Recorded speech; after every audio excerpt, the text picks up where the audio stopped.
Hi everybody, my name is Kristen Casius. I'm a senior land specialist and I'm actually out of the Thunder Bay office. And I'm also the can you guys hear me okay in the back?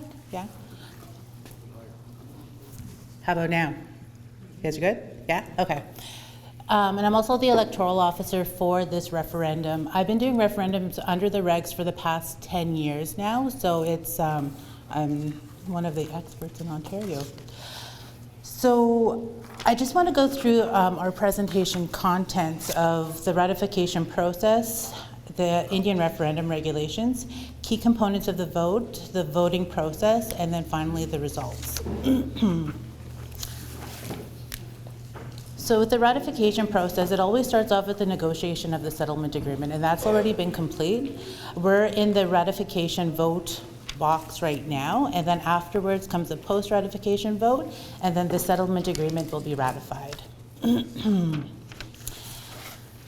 So we're jumping into the Indian referendum regulations. In order for the settlement agreement to be valid, the membership needs to provide informed consent through the ratification process. The Indian referendum regulations must be adhered to whenever a settlement agreement includes a component from Section 39 of the Indian Act. The Indian referendum regulations set out the requirements, the voting process and the review process. And the Indian referendum regulations must be strictly adhered to in order for the settlement agreement to be ratified. I also bought copies of the Indian referendum regulations, and they're at the back with Kathleen, so if you guys want a copy of it, they're available there. So we're going into the timeline sketches.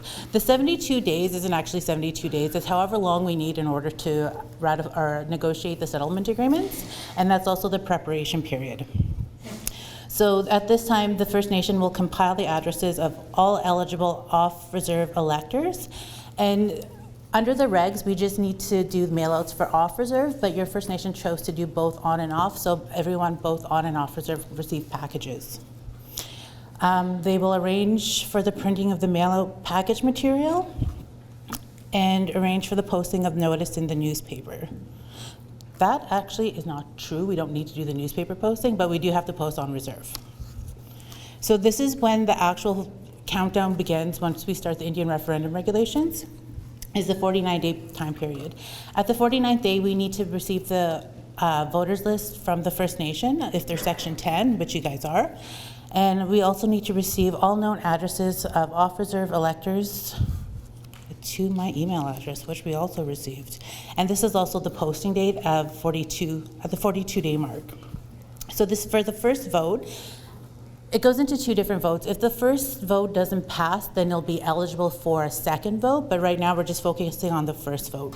So we're gonna post the 42-day prior to the date of the vote, which we did on September 14th. And then we did the mail-out packages the exact same day for both on and off reserve members. And then we're holding an information meeting. The information meeting must be 2 weeks after the posting date and as early or as late as the day before the actual vote. So if the first vote is unsuccessful, meaning that it received a simple majority, then it'll be eligible for a second vote. Then we're going into the key components of the vote. So the notice of ratification vote was posted on September 14th, and the notice included important information such as the ballot question, the date and location of the ratification vote, the date and location of the information meetings, and contact information for myself and as the EO and Kathleen as the Deputy Electoral Officer. We also posted on reserve a copy of the voters list, and that was also recently updated, and I think we're going to be doing a second update as soon as I get back to the office.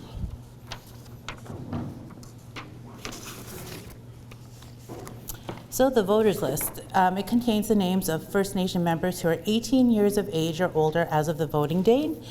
The voters list was posted along with the notice of ratification vote on September 14th, and all eligible electors may vote in person or by mail-in ballot. And any questions regarding the voters list, errors or omissions should be directed to myself, because I'm the only one, after the First Nation gives me the voters list, I'm the only one who can amend it.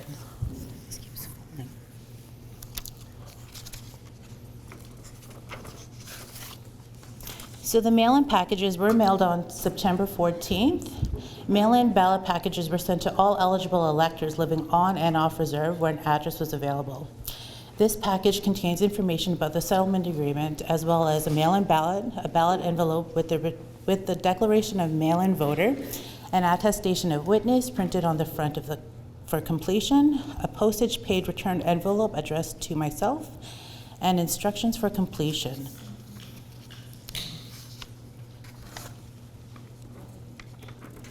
So to use the mail-in ballot, you have to mark the ballot with an X or a check mark in either yes or no space. You have to fold the ballot to conceal the mark, but expose the electoral officer's initials on the back and place it in the ballot envelope that has the declaration of mail-in, voter, and witness printed on it. Complete the declaration of mail-in, voter, and witness on the ballot envelope. Place the envelope in the larger return envelope addressed to the electoral officer, and it has to please ensure that the return envelope is to me by the close of the polls on October 26th. Please read the instructions included in your package carefully. Failure to follow the above steps may result in the rejection of your ballot.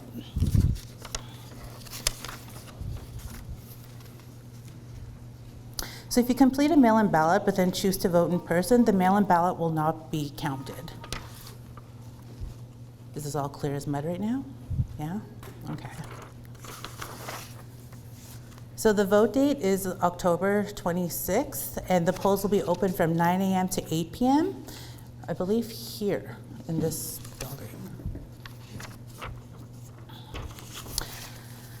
So the voting process, for voting in person, the electoral officer, once you come in, this is gonna be a little bit, an additional step will be added, just because we did both on and off. So once you come in, if you have your ballot, you're gonna go straight to us to receive a new ballot, so you could deposit the ballot in and do your vote. If you don't have your ballot, we're actually gonna get you to go on one side, fill out a declaration, and then come up, take your declaration to the electoral officer, and then you'll be able to cast your vote. That's the only additional step in doing this, just because you need to have an attestation saying you either lost or or you simply just don't have your ballot. So when you come in, the electoral officer or the deputy electoral officer will confirm that you're an eligible voter, require that you return your mail-in ballot. If you lost it, request that you sign a statement that you have lost your mail-in ballot. And then we'll provide you with a new ballot with the electoral officer's initials. The voter will mark the ballot with an X or a check mark in either yes or no space, fold the ballot to conceal the mark, but expose the electoral officer's initials, deposit the ballot into the ballot box. Please note, if requested by a voter who is not able to read or is sight impaired or incapacitated by another physical disability, the electoral officer will mark the ballot as directed by the voter, then immediately fold and deposit it into the ballot box. If the voter receives a ballot that is spoiled, improperly printed, or if the voter accidentally spoils the ballot, it should be returned to the electoral officer and a new one will be issued. I think it's important to note here too, though, if you're doing the mail-in ballots and you fill out the declaration either incorrectly or not at all, or you don't have a witness, that's actually not going to be counted into the whole number of votes casted. So we call those set-asides, and that's if the declaration isn't filled out properly, or if your name on the voters list is wrong, or if your name isn't even on the voters list. But we will count it if we have a rejection pile. It'll count towards the total number of votes, but it won't actually count between a yes or a no. So those are called set-asides. Or sorry, those are ones that are called rejections.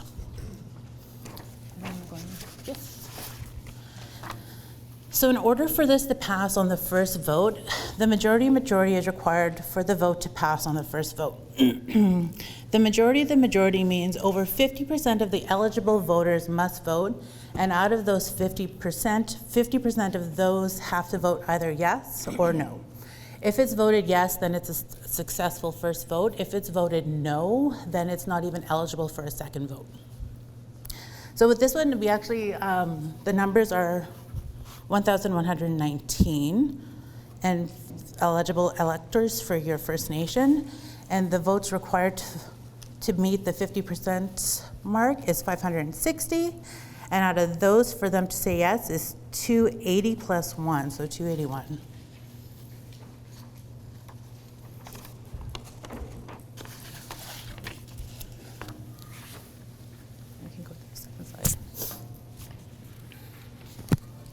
So the results. For the second vote, if the majority of the voters did not participate in the first vote, but the majority of those who casted a ballot voted yes, a second referendum vote may be requested. So this is if the simple majority say yes to the vote on the first vote. So for the second vote, a simple majority is required for the ratification to be successful on the second vote. And the simple majority means of those who voted, over 50% must vote yes. So if 200 people vote, we need 101 people to say yes.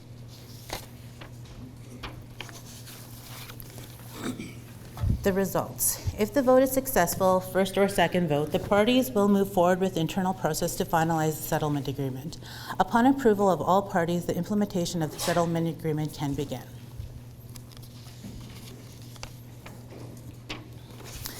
So the review procedure, there's only 2 reasons to request a review of the referendum.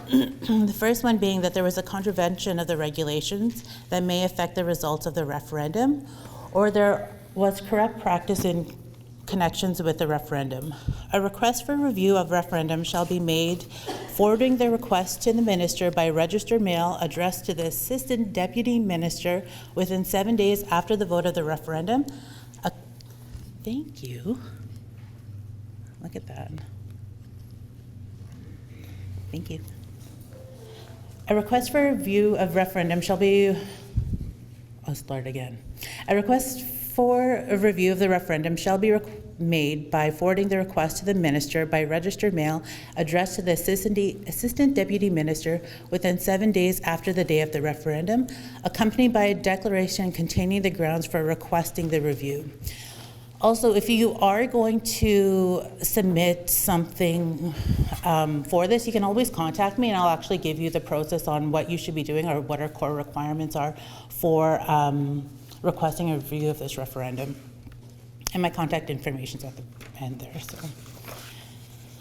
within 21 days upon receipt of the request for review, the minister shall mail a copy of the request to the electoral officer who conducted the referendum. Within 10 days, the electoral officer shall forward to the minister a declaration responding to the grounds stated in the request. And at that point, I send everything I have from the vote to whoever's reviewing my work. Oh, that's the end. Anybody have any questions?